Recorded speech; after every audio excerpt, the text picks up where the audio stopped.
ఐకెనెస్ట్ అల్లు అర్జున్ పుష్ప 2 చిత్రం box office ధర 2 రోజులైతే కంప్లీట్ చేసుకుంది భయ్య. డే 2 బాక్స్ ఆఫీస్ ధర పరిస్థితి ఏంటి, వసూలు తగ్గాయా తెలుసుకుందామా పదండి. పుష్ప 2 చిత్రం 285 కోట్ల గ్రాస్ అయితే రాబట్టుకుంది డే 1కి గాను. మరి డే 2 పాన్ ఇండియా చిత్రాల రేంజ్లో వసూలు వచ్చే లేదో తెలుసుకునే ముందు వసూలు చూసేద్దాం.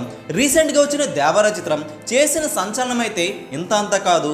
దేవరా డే 1 157 కోట్ల గ్రాస్ అయితే వచ్చింది. డే 2 ప్రపంచవ్యాప్తంగా 54 కోట్ల వరకు గ్రాస్ అయితే రాబట్టుకోవడం జరిగింది. సినిమా బాక్స్ ఆఫీస్ ధర ఇండియన్ కెరీర్లోని సోలోగా 500 కోట్ల పైన గ్రాస్ రాబట్టిన చిత్రంగా కూడా నిలిచింది. తక్కువ సేఫ్ టార్గెట్తో అడుగుపెట్టిన దేవరా చిత్రం కొరటాల ఫామ్లో లేకపోయినా సరే ఎన్టీఆర్ దేవరా చిత్రానికి ఓపెనింగ్స్ కూడా భారీగా వచ్చాయి. దేవరా చిత్రం లాంగ్ రన్లో కుమ్మిందని చెప్పాలి. దేవరా చిత్రం 2 రోజుల్లోని 211 కోట్ల వరకు గ్రాస్ను అఫీషియల్ లెక్కల్లో అందుకుంది. సినిమాను కొనుక్కున్న వాళ్ళకి భారీగా లాభాలు కూడా వచ్చాయి ఎన్టీఆర్ దేవరా చిత్రంతో. మరొక వైపు ప్రభాస్ కల్కి చిత్రం లాంగ్ రన్లో 1000 కోట్ల వరకు వసూలైతే సాధించుకొని ప్రభాస్ సత్తా చాటగా డే 1 కల్కి చిత్రం 183 కోట్ల గ్రాస్ అయితే వచ్చింది.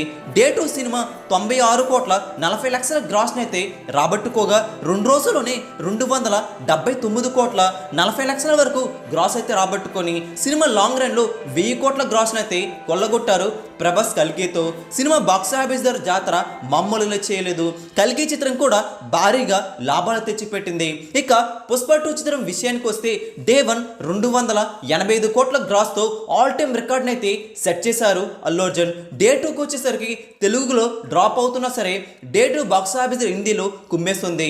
తెలుగులో 45 కోట్ల వసూలు వస్తుంటే సినిమా బాక్స్ ఆఫీస్ డే 2 50 కోట్ల వరకు నెట్నైతే హిందీలో అందుకోవడం విశేషం. టోటల్గా ప్రపంచవ్యాప్తంగా అన్ని చోట్ల వసూలు కలుపుకుంటే 150 కోట్ల వరకు గ్రాస్ను డే 2 అందుకుంది పుష్ప 2 చిత్రం. అంటే 2 రోజుల్లో 435 కోట్ల గ్రాస్ను అయితే రాబట్టుకుంది పుష్ప 2 చిత్రం. అఫీషియల్గా 1200 కోట్ల గ్రాస్ వస్తేనే సినిమా బాక్స్ ఆఫీస్ ధర హిట్ అన్న విషయం తెలిసిందే. మరి మిగతా రోజుల్లో కూడా ఇదే జోరు చూపించవలసిన అవసరం అయితే ఉంది. తెలుగులో జోరు కూడా పెంచాలి. దేవరా కల్కి చిత్రం మాదిరిగా ఇక పుష్ప 2 చిత్రం కూడా ఆ రేంజ్లో హిట్ అవుతుందో లేదో కామెంట్ చేయండి. ఈ వీడియో లైక్ చేయండి, షేర్ కూడా చేసేయండి. లేటెస్ట్ బాక్స్ ఆఫీస్ అప్డేట్స్ కోసం తెలుగు సినీ స్టార్ ఛానల్ని సబ్స్క్రైబ్ చేసుకోండి.